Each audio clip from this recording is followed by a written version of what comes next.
There's like 20 other comments like, thanks for the help. This is awesome. Great information. All right, let's see if this works. It says we're live. Feels like things are closer this We week. need to, yeah, we're a little zoomed in. Just seeing in 4K. There we go. Mm. All right, you can see our faces now. All right. Let's make sure. Oh, last week, we weren't live on half the platforms, or YouTube was two-thirds being of them. fickle last week. There was also something else. There was no audio. Yep. I think we're good. We got audio on Instagram. Good. Just to make sure we're up on everything. Looks like we're good on YouTube. Good. Last week we did for alerts. We're just checking all the channels, everyone. Thank you. If you had me, I was just literally at a waterfall in New Hampshire, like trying to make sure you guys were running. So. What would we do without you? Thankfully, there was internet. All right. Well, welcome to 117, episode 117 of the 034 Motorsport live chat. I'm Javad Shadzi. This is Nate Stewart. We're here to answer all your hot burning questions about 034 Motorsport products and services. We will dabble with some ETAs, but we won't entertain all of the ETA requests. And we're happy to talk about anything else as well, like anything you want to know about the company, about our experiences. Yeah, this is an open format. But we usually end up just talking about 034 Motorsport. We take a no BS approach to responding to all the questions. We really want to get to the truth of any matter that we discuss. And then also, if you're unhappy with anything about 034 Motorsport, feel free to let us know. We can love to try to resolve any dissatisfaction that's out there. And of course, if you love us, flood the social media texting Hey Nick, can you turn that light? That looks fields with just great things about how much you love us. That'd be great. Don't knock your phone. All right. So if you have a question, type it into YouTube, Facebook, or Instagram where you're watching this, Mostly. and our team here will transcribe your questions. I think we're doing some last second updates. We do have some questions from last week I try to tackle while we have new ones coming in. Someone's asking, what applications are you developing big brake kits for? Currently, we are working on big brake kits for the B8 and B9 platforms.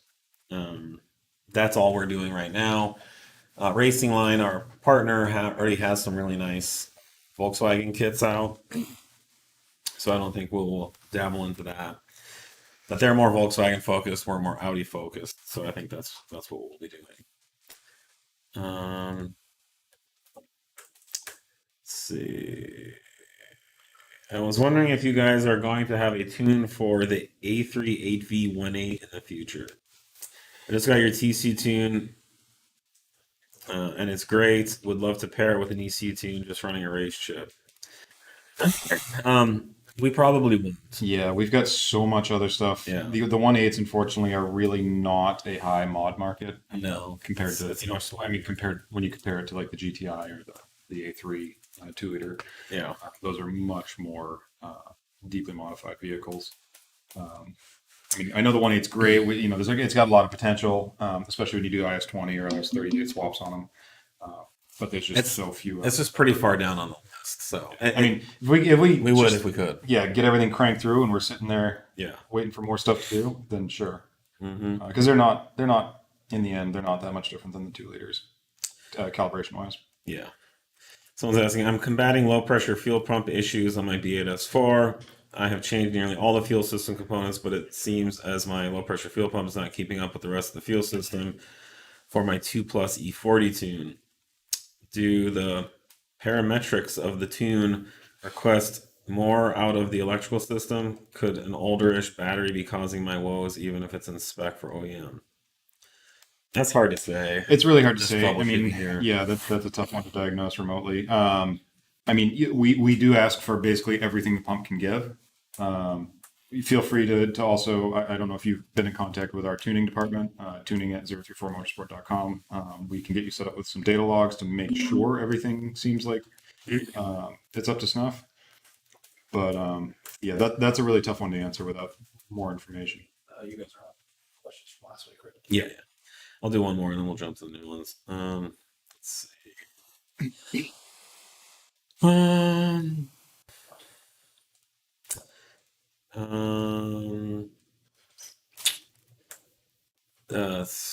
For the B8.5 S4, I'm looking at your water meth injection files. Is it knock adaptive? What fail safes are there if I run out of water meth? This is always the struggle with water meth. Honestly, there's not much difference timing wise on the water meth files. It's more we try to narrow in the fueling more than anything. So typically with a water meth file, as soon as the water meth hits, the ECU is now reading this completely different fuel mixture coming through the system. So that can throw things off quite a bit, and your O2 sensor is now trying to play catch up, and it can be a pretty huge swing. So that's most of the changes. Yeah. So, and and that's just chronically the problem with water meth systems, and why we don't typically recommend them. As a independent tune. We just had enough requests on the B8 that we felt we could do a little bit of a tweak for it. So in theory, it should run fine, but it's designed to have your water meth system working. And there's not necessarily a fail safe. There isn't. There's no clean way. I mean, without a bunch of extra, circuitry and programming going into the stock ECU, there's not a good fail safe on these. On a turbocharged setup, you used to be able to just kind of intercept the wastegate valve, and you could just fail safe to some lower boost level. You'd get fault code and whatnot for it. Yeah. You'd at least wouldn't be running as much boost. On the supercharged motors, it's not that easy because you've got a full drive-by-wire, basically second throttle body controlling the boost. Yeah. For B9 S4, is there a performance or handling benefit or detriment to running your wheel spacers? Not really. I mean, theoretically speaking, a wheel spacer could make your wheel track, your front track, wider and give the car, a wider, track width, which can, cars with wider track widths can have handling benefits if they're designed to have them as such. But that question, there's no difference to a wheel spacer per se than just a wheel with a different offset. I mean, that's an impossible question to answer without knowing exactly what wheel we're talking about. But there's definitely not a detriment. I don't believe. Not until you go crazy and get into the fenders and stuff. Certainly not with anything that we sell. Yeah, of course. Everything I'm talking about is like a properly implemented wheel spacer, not rubbing, not crashing. Yeah. Anything. If you put too much wheel spacer on, you're going to rub against your fenders. That's a detriment. But no, the whole idea of wheel spacers is one, to get a wheel to fit properly, to prevent it from rubbing. So a wheel spacer should never cause rubbing. It's actually should be used to solve it. So if your inside of your tire is rubbing on the suspension, you can move the wheel out and get more clearance there, assuming that you have clearance to the fender. And you can kind of center the wheel in the opening. And then another really good reason is for looks. So you can create what people call stance, and you can flush the wheels and tires out to the fenders. Factory wheels and tires are inset very far, almost on every model, and typically you can push that out some amount.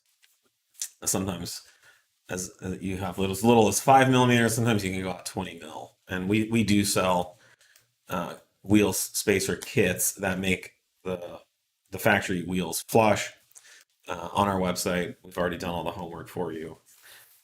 But it does look a lot better to bring the tires out closer to the fenders, again, without rubbing. And there is quite a buffer there from the factory.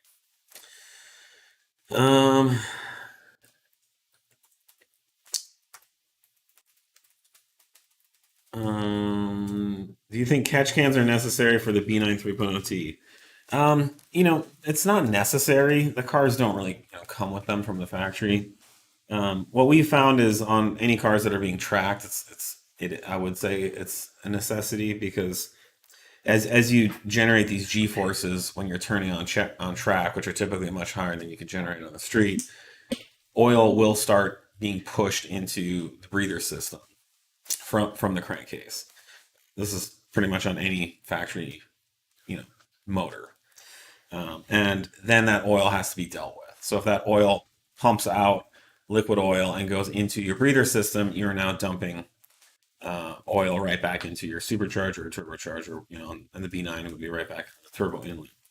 And then now your motor is ingesting oil, and that's not a good thing. So, definitely for that, I'd say any street cars that are driven hard, it's a good idea. So we have seen oil in the inlet system, even on our street-driven B9 3.0T. So we'll be releasing a kit in the future, a really nice, well thought out kit. So stay tuned. That was a date question. So just Okay, cool. As far as when that kit's coming out, I can't say. We've gone back to the drawing board a few times on it. Yeah, it's a pretty complex PCB Yeah. system on those already. It is. Why are you guys so scared to stay away from B9? Nothing new for RS5. We're not scared at all. We just have, the resources we have, and we're steering that towards the most common, the most effective things we can. Yeah. All I can say is we're not scared. So if you'd like to choose better phrasing of your question, I'd be happy to answer. We've got lots of B9 development actively in the works. We're not scared of anything, buddy. I didn't know if that was like a passive aggressive B9A4 question. It was a passive aggressive RS5 question. Yeah. We just released our stage 1 and 1 plus tuning this year. I mean, not that long ago. We chose not to release a stage 2, not because we're scared, but because it didn't produce any additional power. Yep. And then we have released updates for our RS5 tunes, which have improved the drivability. Yep. Stage 2 TCU tune for A us. stage 2 TCU tune, and we will be releasing a TT720 file, at some point in the not too far off future. So no fear here. We're actually, what's the opposite of fear? We're comforted by the B9 RS5. It makes us feel safe and warm. Yes. And there'll be plenty more B9 products coming. How's the progress going on the new 8Y Mark 8 tuning? Really well. Yeah. Yeah, the cars have a nice amount of power left in them, thankfully, and these applications should be a nice step forward in power and performance from the previous MQB generation. Yep. So Yep. definitely continues to be an exciting time. I think the biggest issue right now is getting a car. There's just not, Yeah. especially on Inventory is kind of atrocious. the Golf R front. There's not that many cars in the U.S. right now, so It's a bunch of the bottom of the Atlantic, I think, still. hopefully that improves. But the tuning progress is exciting and very good. Yeah, we're super stoked with the way things are going right now. Racing Line has actually been very open with their development. So if you want to go to their Facebook and follow, I think they've been posting that on their Facebook. Specifically for their Golf R, there's some solid power gains. Yes. B9 S4, with winter approaching, are the E85 files safe to run in below freezing temps? I mean, the E85 stuff's been out for a year and a half now, so we've had full seasons through them with no issues. So This is more of a question about E85, which is nothing new. yeah, no, we haven't had any issues that I know. myself have been 4-degree temperatures on fully 85. Right. Yeah. Yeah, so the E85 is not going to freeze in your tank or freeze in the fuel lines. It does. It's kind of Yeah, like putting a ball in the freezer. I'm trying to think if we've had any reports of issues across the board on any of these. I've never heard of anyone having Nothing's come up. problem with E85 in winter. So no, you're safe. You're good. There's no issues. There is. Again, it's like putting a bottle of vodka in the freezer. It's not going to freeze. It's basically what E85 is. 034's big Euro booth was rad. Sweet. Question: it's pretty hard to source a high pressure fuel pump for B9 3.0T right now, and only one of them, I believe, has proper flow for the stage 3 hybrid files. Will 034 offer a product for this? Absolutely. Yep. We've been talking about this a lot. We have them in all of our vehicles here right now. We've completed our endurance testing and we are in production right now, so we will be releasing something quite soon. And and it will be the highest flowing, version that you can get on the market, as high flowing as the other highest flowing options. And it'll be just a piston that you can, a pump piston replacement. So stay tuned. We're bringing that to market as quickly as we can. Will the 8Y RS3 be as quick as those beastly B9 S4 Stage 3s? If you put, a TTE 700 whatever on RS3, yes. But no, I mean, I don't think a stock Not RS3 stock. will match it by any means. Yeah, we're touching very low tens on full weight cars. Yeah. I don't think the RS3 is going to be there without. But the RS3 is also modifiable. Totally. Yep. But this now, in the past when the 8V RS3 came out, 8V.5 or whatever, the really only other thing on the market was the B8 S4, and then the B9 S4 was out, but you couldn't mod it. So the 8V RS3 became the king of Audi tuning because it was really the only platform that you can make big power with. Those days are over. Yeah. You can now make huge power on B9 S4s. B9 S4 can handle just as good as an RS3, and it's a bigger, more comfortable car. So I think the era of the RS3 being the tuning king is over. I think we have a lot less interest in tuning the new RS3 than we did, say 5-6 years ago. Yeah. When the Daza came out. So we will focus on it. I think other companies will continue to try, but We have one on order. we do. But It's in production now. oh, there you Nice. go.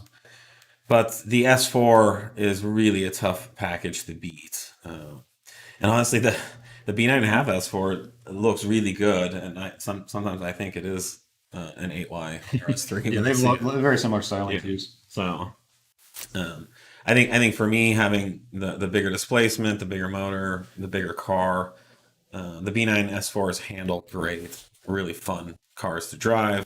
A lot roomier, more creature comforts. Just drives and handles more like an Audi. Yeah, and they do drive very differently. Yeah. So I mean, certainly if you can spend some seat time in each, Mm-hmm. and see what kind of ticks all your boxes. But I think there's going to be pretty big battles on both platforms these next coming years.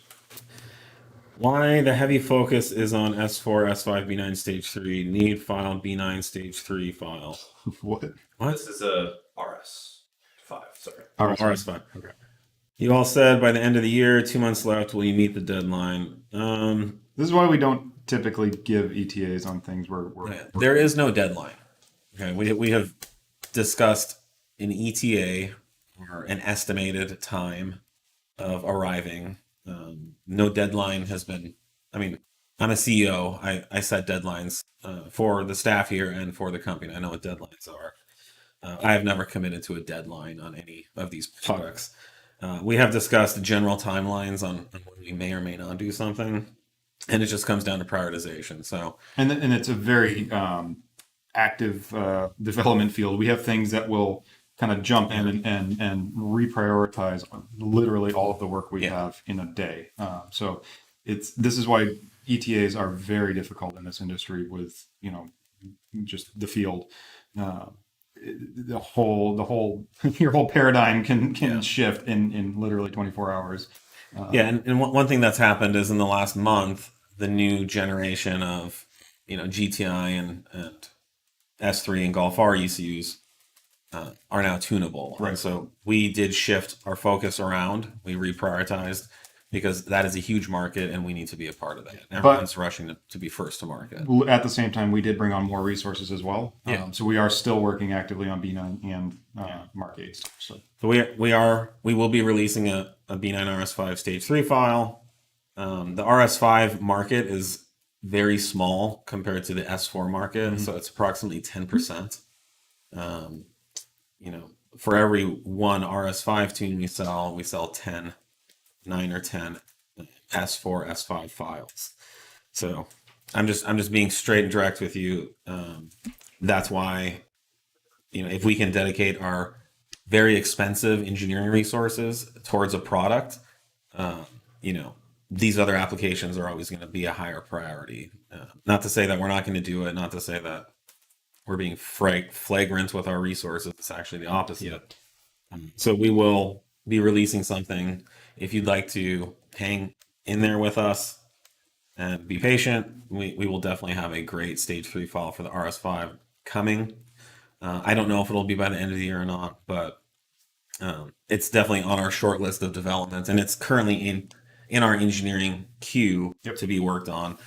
You know, all the hardware here is here, the car is here. Our calibrator that developed all the RS5 tunes, that's one of his next projects coming. And I mean, you know, this is also why we don't and won't ever take, you know, like pre-sales or anything like that for any of the products like this. Is just, it's a very dynamic situation. And why we don't give deadlines for ourselves publicly like this, because it would just disappoint people. Yeah, and the trade-off is we could just not talk about it at all. Yeah. But we want to let you guys know what we have and what we're working on, and you know, discuss our excitement and your excitement about it. Yeah. In really cold winter months with temps around minus 20 C, dear God. It's not that bad. Would the bypass valve of a 3-liter supercharged 3-liter stay open, affecting drivability, or would it just allow tunes to thrive? That's going to depend on basically your pulley combo, how much boost and air you're getting into the motor. You know, we do leave some headroom for colder temps depending on what stage tune you're on. So I mean, you can verify that with some logs, and we can look over those for you. But usually it'll stay shut for most of those conditions. You know, it's targeting at torque levels, so it's not going to be a drivability issue. It's just going to be like you're getting as much torque as we you know, have calibrated for that staged file. And if there's more air getting in, then it will start to open the bypass a bit. Yeah. I'm doing a stud conversion for the B9 S4 wheel bolts. What bolt length should I look for to get a little bit more bite than the factory wheel bolts? Assuming you're not running any wheel spacers, what would the 50 mil? Like, what is the factory is like 55 mil? Yeah. And then 65 is like 10 mil spacer, 75 20 mil spacer or something. I mean, I would say if you want a little bit more bite, go with the 65 mil. That would allow you to play with some spacers in the future, and it's going to give you a little bit extra, you know, about half an inch of extra. Yeah, and keep in mind, you should never have a nut that is not fully engaged. You want all the threads. If you've got, you know, there shouldn't be any more or less bite. You should be enough bite. So the factory bolt, you know, is going to be fully seated in the hub, and we get that with the stud, and then you just want to make sure the nut on the other side of the stud is also fully engaged. Yeah, I assume by bite he means It's a an bigger extra, envelope of threads to work with. Yep. But yeah, on a stud, there's no. You're either fully engaged or you're not. Oh, thought there was an earth. No, you got to lock the tables and lock them. Your lowering springs, are they suitable for daily use with speed bumps, etc. for the B9 RS5? Yes, absolutely. We test for all that stuff. We are not aggressive with our lowering compared to other spring companies. So the idea here is to improve the handling of the car, improve how the car drives, improve how it looks without, you know, going so low that it compromises, you know, daily drivability or usability. Full frame turbo upgrades for the B9 S4 coming. Yes, we are working on some options. They are not, you know, nothing in the next few months, but we are anticipating that the future of B9 S4 tuning will be full frame, big turbo stuff. Certainly the high end power future. I don't think very many people support it. No. Yeah. But there's going to be, you know, 1,000 horsepower, 1,200 horsepower B9 S4s running around in the next few years. And we will have products to support that, absolutely. I feel like my B8.5 is pulling timing for some reason. Can I have my car data logged to better see why? Yes, absolutely. Absolutely. Just hit up tuning at 034motorsport.com. We can set you up. Usually it'll be same day to get you set up with a data logger set up. Yeah. And we can take a look at that for you. But I mean, it also sounds like you might be talking to the internet tuners, but pulling timing, you know, that's such a vague term. Yeah, it's not abnormal for a perfectly good tune to pull a few degrees of timing. Yeah, but I mean, if you're feeling a power reduction, that's usually something else. So yeah, let's don't over guess what it might be yet. Let's get some logs and some data around it, and we'll take a look at it for you. RS5 guys are spicy today. This is actually a really good question. I'll jump on this one. I've heard people say catch cans aren't great for cold climates. Is there any merit to this? Yes, actually there is. There is. Yep. Generally, we recommend our customers who live in really cold, freezing climates to remove the catch cans in the winter. The problem is, the catch can is not heated. It will eventually heat up in the engine compartment, as engine compartment temps come up. But there is a lot of water that collects in the catch can through, condensation. And so that water will freeze. If you park your car in the garage overnight and it's minus 20 C, God forbid, any water in that catch can will freeze solid. And any water in the lines will also freeze. There is water inside your crankcase as well. Inside your oil sump, your oil pan, there is water because of condensation. The idea is when engine temps get up over the boiling point, which is 212 degrees, all this water and condensation evaporates and is evacuated out of the motor. But it freezes. And so if you have water in your lines, that will freeze and it will prevent your block from breathing. It's not the end of the world, but it can cause smoking issues. And since in the winter, you're not really generating G-forces really, unless you're like on studded tires on a ice course or something. It's better just, right around this time of year, just pull it off, put it back to factory. The factory stuff is designed to withstand all temperatures. If we were a tuning company that only sold tuning products for vehicles in freezing climates, we probably would not make catch cans. So it's definitely a thing for warm weather vehicles being pushed really hard, generating high G forces. Yeah, that's what catch cans are. Really more track oriented stuff. So there is some merit to it. Again, when the temps warm up, put it back on the car, go drive the crap out of your car. That's the idea. Yeah, and it's all of our stuff is completely reversible, so there's no mods that you have to worry about. Any news on the C7.5 CREC tuning update? We're plugging away at it. I don't have anything specific. And someone's asking about, do we have anything in the works for CREC?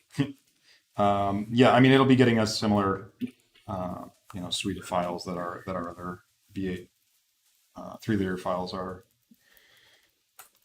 set up with. So I don't have a timeline for you, but it will be getting done. I'm running stage 1, stage 2 on E85 with my S5 and getting an overboost code. Contact tuning at? Yeah, tuning at 034. Certainly shouldn't be. Tuning at 034motorsport.com. We will be happy to assist you. What tune should I run when I am on pump 92?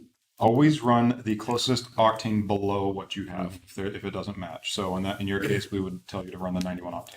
Yeah, and in our experience, 91 and 92 is about the same tuning. It's negligible. So I think a lot of 92 guys get really worked up that they have to run a 91 file and they feel like they're leaving a lot of power on the table. That's not the case. Yeah, not in the testing we've done with 92 directly. It's pretty much the same. If anything, the 92 will allow the 91 file to run really optimally and really nicely with having to pull some less amount of timing, but there's no real difference. We've been through this. We've even flown Pacific Northwest and put cars on the dyno because one particular customer was making a really big deal saying he was losing a lot of power because he didn't have a 92 file and we weren't able to. It had nothing. Yeah. Was not octane related. Can you transfer a tune over? Can you transfer a tune license over to a new owner? So if you're selling your car with one of our tunes on it, we can transfer your tuning login or account to the new owner. The tunes are all set up for the VIN, so the tune will always follow the VIN wherever the VIN goes. So the new owner, so you will no longer have access to that. The new owner will. Of course, if you don't want the new owner to have access to it, then you'll have access to it. But you can't both have access to it. And then we do not allow the sale of our tune. So if you don't want your tune that's on your car anymore, you cannot sell it to another person. Right. We never have it. I No, don't think no, we ever will. they're set up for the VIN. They get flashed. Yeah. No, I mean if you It goes with the car. yeah, if you're the new owner, if you're keeping their cable or something, yeah, we can sell just a cable to the new owner and get them set up with an account. The cables are different. You can sell cables. It's a physical thing that we cannot. Yeah, we don't control that. there's no licensing. Nothing gets tied to the cable. It's just The cable is just a medium. device to connect to the portal. Yep. I live in Guatemala, a very hot climate over here. We run in 34 or 36C air temp. Is there any advantage to water meth injection on the 3.0T B9 platform? Yeah, definitely my advice would be to ensure you have proper intercooling so you're making the most of that. We talk about water meth a lot. I think it's typically overblown as to the benefits. I don't necessarily recommend it for hot weather. I don't necessarily recommend it at all. I would say a better benefit would be to try to get E85 or at least run a high octane fuel and have proper intercooling. That's going to give you the best. Yeah, and it's not that water meth can't work. It's that we've talked about this a lot. Is it's another I guess another card on top of your house of cards that would be a problem. The ECU doesn't know anything about it. It's completely external. It's not a I've not seen very many reliable water meth systems throughout all of our years of doing this. So you always kind of have to sort of assume it's working, but never really trust it. And the guys that do rely on it really need to make sure it's tip top all the time. So yeah, it's not something we typically recommend for a solution to a problem. A lot of questions. Some of these are just comments. I don't think we have to get into those. This is a good question. Oh, well, let me do this one first. I know you can't say too much, but I guarantee I will have a very full 034 shopping cart if and when you have a Black Friday sale. Yeah, I would just say that Black Friday is coming up, and things happen every year around Black Friday. So it's pretty obvious at this point Things happen. what Yeah. happens. Yeah. So this is a good question. Do 034 and IE, for example, plan around each other with key product releases or updates? Awareness drives healthy competitive speed to market. Yeah, there's no question that competition is a very good thing for all of you. It's a pain in the butt for us a lot of times, but I think this whoever posted this said it well, is the awareness. So we do not sit around tracking or following what any of our competitors do. I do feel like we put ourselves maybe a little more at a disadvantage, you could say, because we talk to you guys about this right now. And we know they watch. And we know they watch. I'm not saying IE specifically. I'm just saying in general, our competitors watch. Right. So I think we're probably one of the most or kind of at the forefront of at least letting people know what we're working on at any given time and how things are going. So. I have certainly heard of cases where our competition has heard us talk about stuff on here, and they've Changed path. yeah. But everybody wants to be first to market. There are products that we have released that our competition has taken a year to release, and we have done very well during that time. And they have lost out on business. So I think there is definitely. I would say it's a lot like a game of chess. I think if you were playing chess by yourself, it would be a pretty boring game. I think if you had two really good players that are able to position and react and then jump forward and gain advantages, that's always our strategy. I'm a very driven, competitive person, and I'm not afraid to push myself and everyone here to their absolute limits as far as their capabilities, not their time or their sanity, but as far as our capabilities and what we're capable of doing, I always want to push everyone here to the limit of what's possible. So I think we probably drive our competitors a little crazy a lot of the time. But there are times where we will change course too, knowing that either someone is about to release something or has released something. And it is good for all of you out there. We're just kind of thankful that there's not a bunch more competitors. I don't know how much more room there is for Yeah, a whole bunch more I companies. mean, in the scheme of product markets, Yeah. it's not a very big market. But it does, we do more because of our competition. There's definitely this reality that companies in industries without competition get really fat and lazy, and they just sit back and enjoy the fruits of their labor. Much like two bears fishing for salmon in a river. If there's just one bear, he's going to sit and eat a little bit of salmon, and he's just going to eat when he feels like it. And if another bear comes along and is taking that salmon from him, you're going to see this competitive dynamic increase. So we see this in nature too. It's nothing remarkable, but it definitely does go on. Yes, I think on the opposite side is if you spend too much time focusing on your competition, then you lose out on the opportunity for your perspective, for what you can do well, for what you could bring to the market. And for us, we never want to be the follower. We want to be the leader as much as we can. I have the Dynamic Plus lowering springs on my RS5. They make squeaky sounds that your service department double checked. Would your coil spring sleeves help reduce this? Yes, that's basically what the spring sleeves are for, that and a clicking sound that can be produced. Off the top of my head, I don't know if those springs come with sleeves or not. But yes, sleeves would. If it's the spring on spring interface, that's good. I haven't heard this on other RS5s, and I haven't heard it on our RS5. So, like Nate said, it could be something else that's squeaky. So we really need to figure out where the squeak's coming. Yeah, I want to say squeak is more commonly a sway bar or end link thing, but Like our bushing. a bushing might be Definitely when the spring sleeves we came up with was for this clicking. Yeah, it was more a clicking. Which is the springs kind of clicking as the stacked coils interact with each other. Mm-hmm.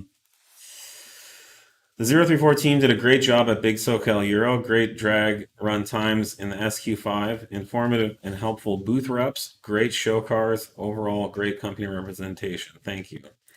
Is this from one of your accounts, Nick? Not from one of It's a them. glowing. Did you drag your SQ5? I didn't even know you were out there. Nice. Yeah, it went very fast. A customer walked up and brought the event organizer and said, "This guy needs to start." That's awesome. I'm planning on it. So towed down, towed back, drag raced it.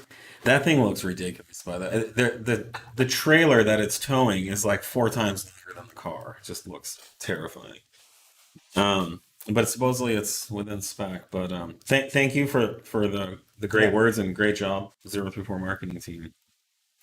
It's nice that we can get that kind of feedback, and I wasn't even there. So, amazing. Good question. Just came in. Can you at least tell us what's required for B9 RS5 Stage 3 file so I can make sure I have the correct turbos and supporting mods? Yeah, I mean, for sure. You're going to need TTE 720s.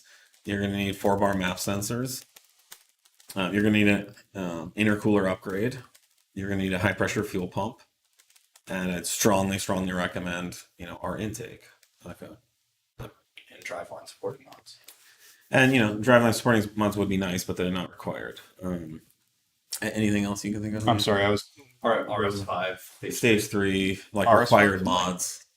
We think would be required. Yeah, no, I think you covered most of Yeah. it. 4-bar, it's already got the largest injectors for that engine off the line. So. The turbos and 4-bar at minimum, but you'd be... I think the intercooler intercoolers will be required. 100% required. Now, and then the only other thing that's up in the air that we haven't decided on is what cat to run. I think we will make a factory cat file because those factory cats flow. Yeah. I think we will offer a factory cat file, definitely. And we'll evaluate whether a high flow cat, race cat, is a good option. Any of these questions, if you have a problem or a concern with your tune, just email tuning at 034 Motorsport. Globally, anything. If you're asking a question here, you should have already been in our tuning support system. We're not prepared to do tuning tech support live right now. You're going to hear the same answer from us as we need data. We need actual numbers and data, which is why everything's done via email. Yeah. To really get to the source of the problem. And I would say if you guys just want to say that. Yeah, we do. Usually they don't read us, which is why sometimes we put it here for you guys to say. Yep. Cool. And I don't mind saying it, but it's, Yep. I also hate for someone to wait 3-4 days Right. for this live when they could have already been getting help.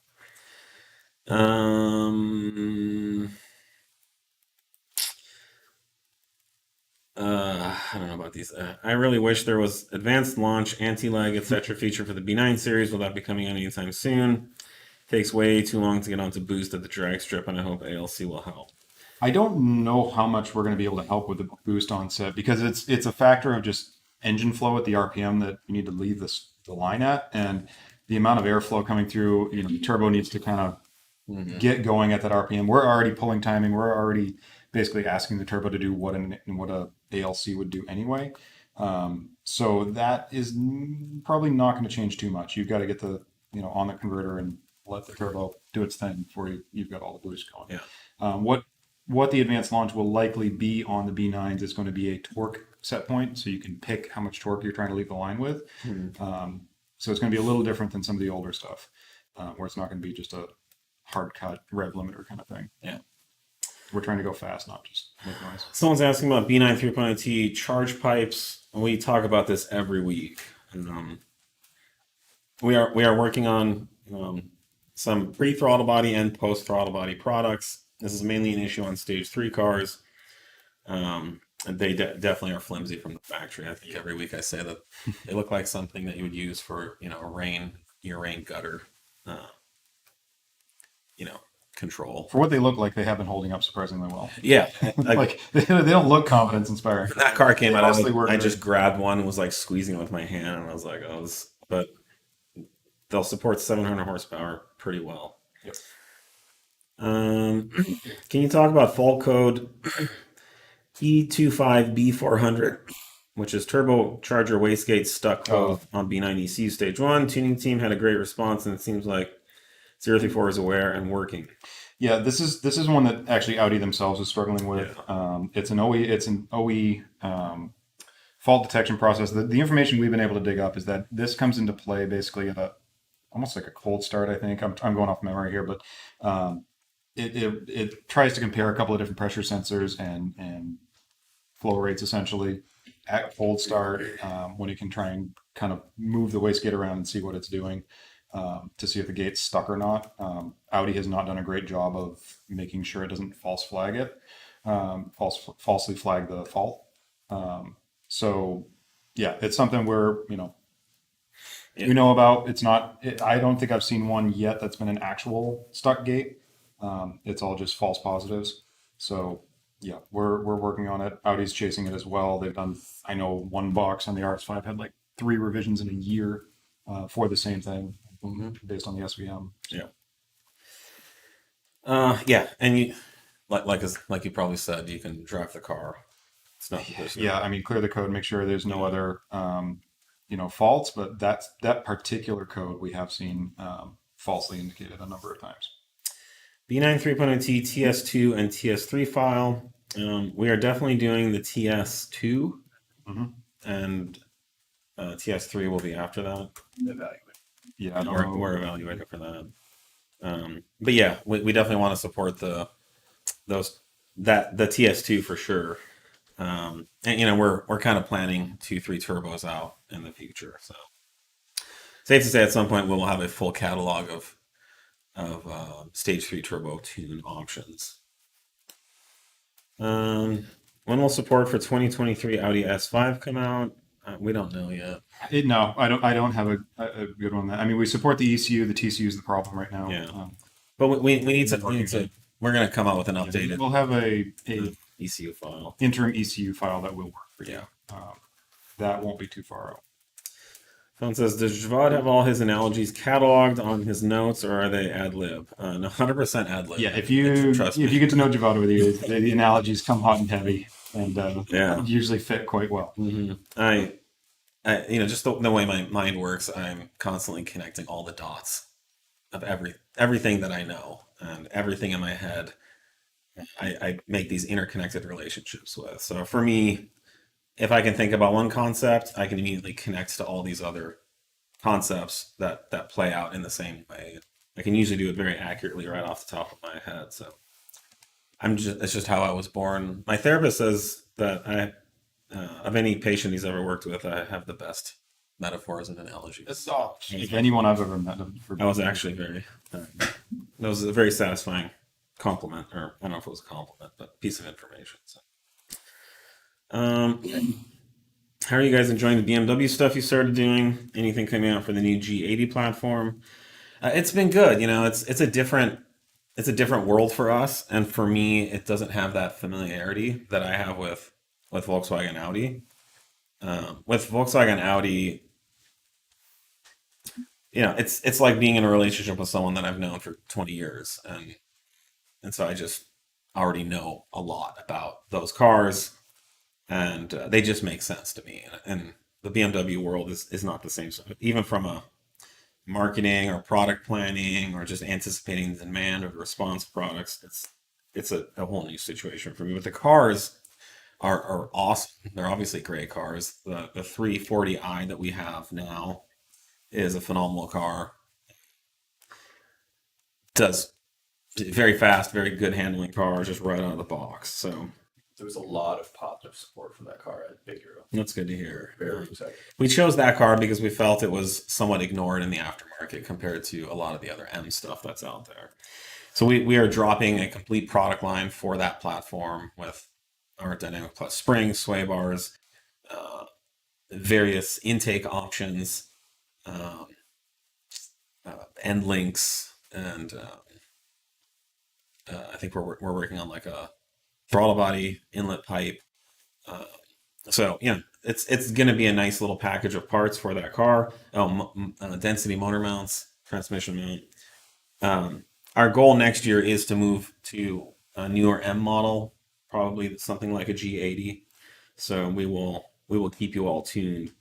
But yeah, I mean, it's still a very small part of our business, and it's just developing every year. Thankfully, our BMW business is doubling year over year. They're just, you know, we're kind of at the 1 to 2, 2 to 4, 4 to 8. We're not up into the thousands yet. So, but we'll get there. We will continue to invest in BMW products and applications. We have dedicated staff in our engineering for BMW. We have dedicated staff in our marketing for BMW. So it is a priority for us. For B9 3.0 TS4, will you ever have Spitfire tune option for the catless downpipe people? Well, that sounds exciting. I mean, again, like I kind of mentioned earlier, if we have a reason to and it makes things faster and there's a, you know,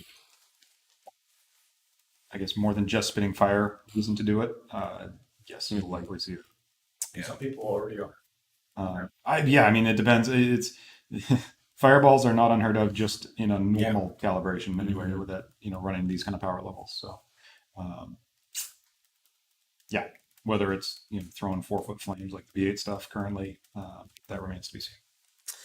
I've heard the DL501 for the 2013 Audi models have issues and can completely die. Is this true? I'm gonna say no. I mean, it's a transmission controller. Like any vehicle, you can have issues with them, but there's nothing, you know, no 2013 Achilles heel out there. You know, there's people across all the years that have had an issue, and there's way more that have had no issues. So, I think in general, the DL501 is a very reliable setup. I think that was in regards to mech unit failures. Right. Which Yeah, no, mech unit's the TCU. That is the thing. You know, it's a thing on some of them. I'm still on my stock, you know, 2011 mech unit. I've never had an issue with it. And it's seen lots of terrible things. So, yeah. Lots of track days, drag racing, dyno, all kinds of things. You'll hear about the reverse launch at Big Euro. Yes, I did see it. It happens.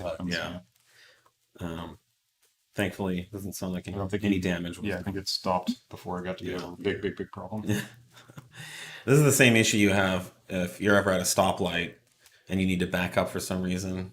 And then some people will even reverse them. I've had that happen to me where they back up and then I can still see the reverse lights on. I'm like, like, I do not want you to drive into me, you know? So, yeah. But it's not the first time that's happened in that direction. And I mean, just to get some more insight too, if you aren't familiar with B9s, there's no like you can't see where the selector is. It's in the same place no matter what. Yeah. For the gear selector, so you just have to look at the little gear indicator is the only thing you get on the dash. Yeah. If we've learned anything, apparently you can activate off control in reverse. I guess maybe you can. Also, we've learned that R does not stand for race. R is not race. No. It's not red. Oh, I don't know. Without a date commitment, what is your next B9 product release? People are they're figuring out how to get these questions in here. This is so when you ask when will it be, you're asking for a date, but maybe no commitments. Well, they asked like, what is your next product? They didn't, I'm just- didn't want to when. So Oh yeah, what is your next? Okay. yep.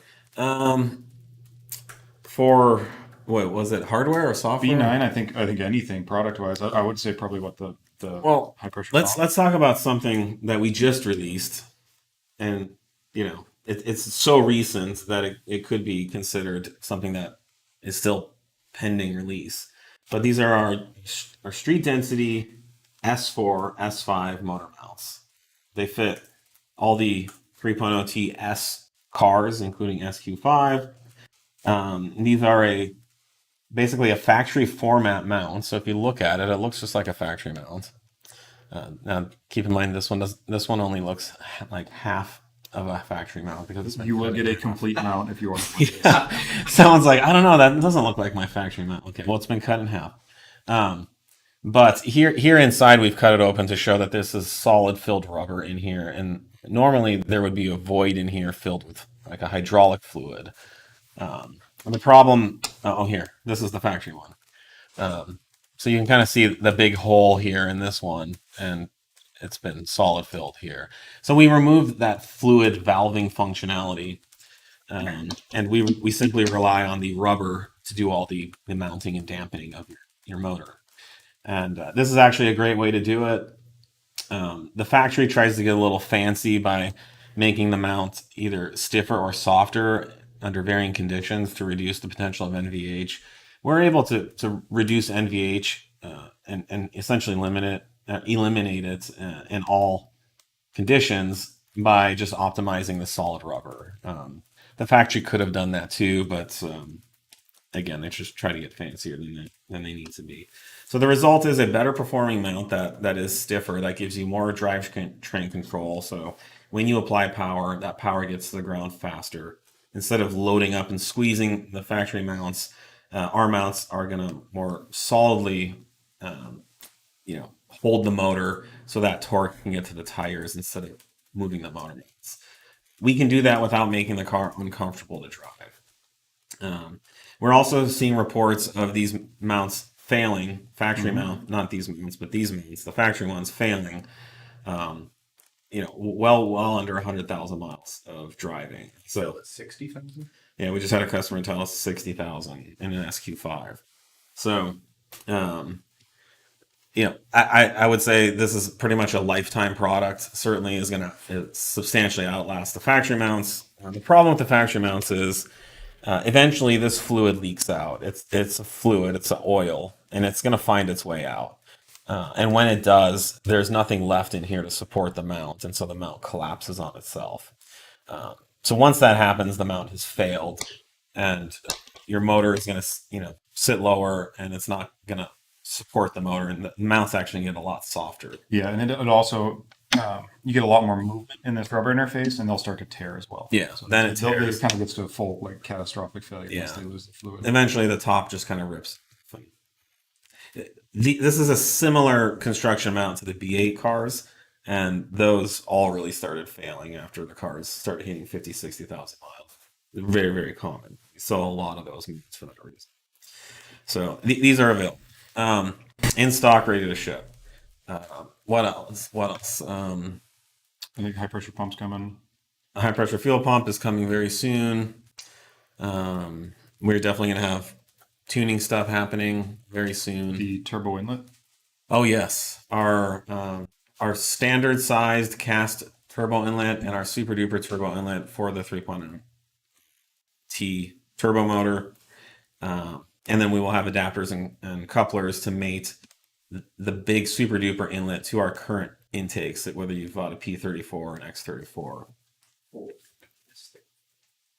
Yeah, and we do have an upcoming S34 that's a little further out. The S34 is kind of our open shield format, and that intake will be fully capable of supporting 1,000+ horsepower setups. So it's kind of our intake offering for a lot of these big turbo setups running around out there, and eventually the even bigger stuff that's coming.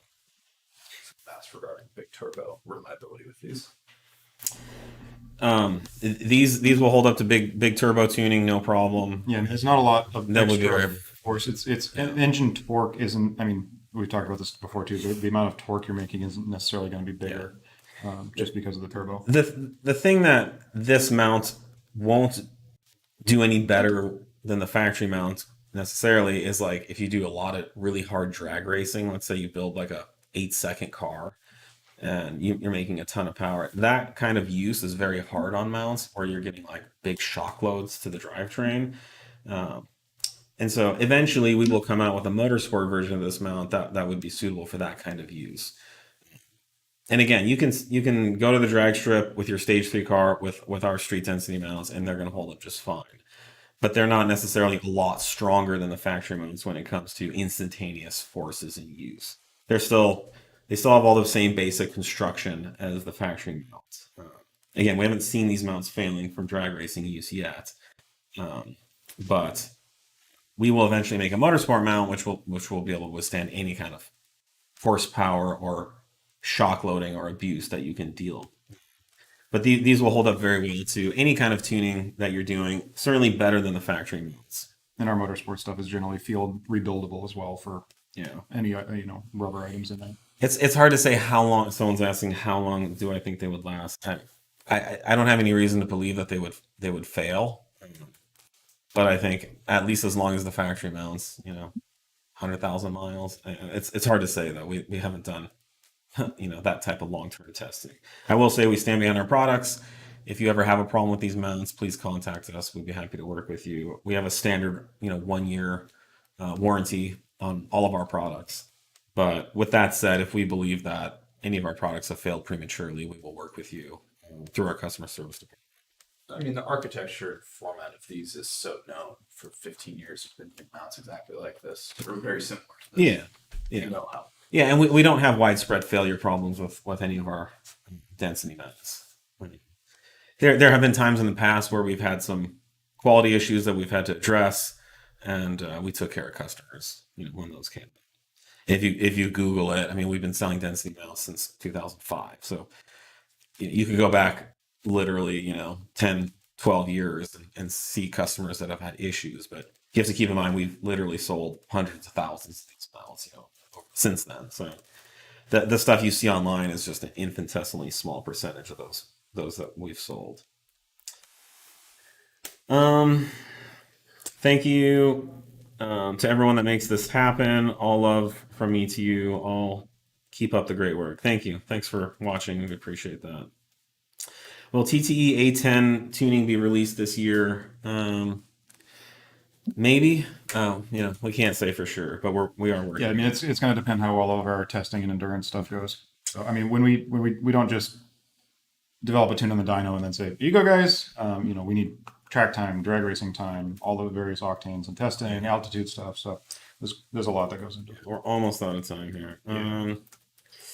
I see for B8 tunes, you can choose between 7,200 and 7,400 RPM limit. Is that just for people who don't want to rev it as high, or mechanical sympathy, reasoning, or other factors? I mean, that's kind of the gist of it. What you're seeing is probably the 7,200 RPM file, and then you'll see another file that has it starts at 7,400, but it's got a number of different rev limits. That's a per gear rev limiter for drag racing. So yeah, I mean, I always recommend if you don't have a reason, run the 7,200 RPM. That's what I run day in, day out. Yeah, you shouldn't need the 7,400. No. Sometimes people think they do. Yep. If my harmonic balancer for the B8 S4 broke, should I have it checked before tuning? My mechanic charged me an arm and a leg and was like, you messed up your motor. I mean, that's one of the things on the B8s that can just fail. Tuning has, I would say, probably very little to do with it. It's a Yeah. marginal amount of additional load on the balancer. Yeah. They fall apart stock. They just The degrade. rubber ring separates from the metal, and depending on your climate, some can do it quite a bit quicker than others. It's a degradation issue, so that's why we do the solid aluminum ones. That's just They're extremely reliable. that's just one of the inherent weak spots of that motor. Yeah. And then also just take what your mechanic says with a grain of salt when it comes to performance tuning. They typically don't know much about it. Oh yeah, and I'm not trying to blame any your mechanic per se, but mechanics we've seen in general have a really hard time with aftermarket anything, and they'll just instantly blame something on the car. So Yeah, they just have a limited perspective, and for them, it's just safer to just go back to like whatever the factory was. yeah, Factory stuff has lots of problems too. In fact, in this case, the factory pulleys are going to break. yeah, and they do it stock, modified. Bone stock. All right, well, I think we're out of time, everybody. Thank you for joining us, and once again, Yep. Thanks, guys. we will see you guys next week. Cheers.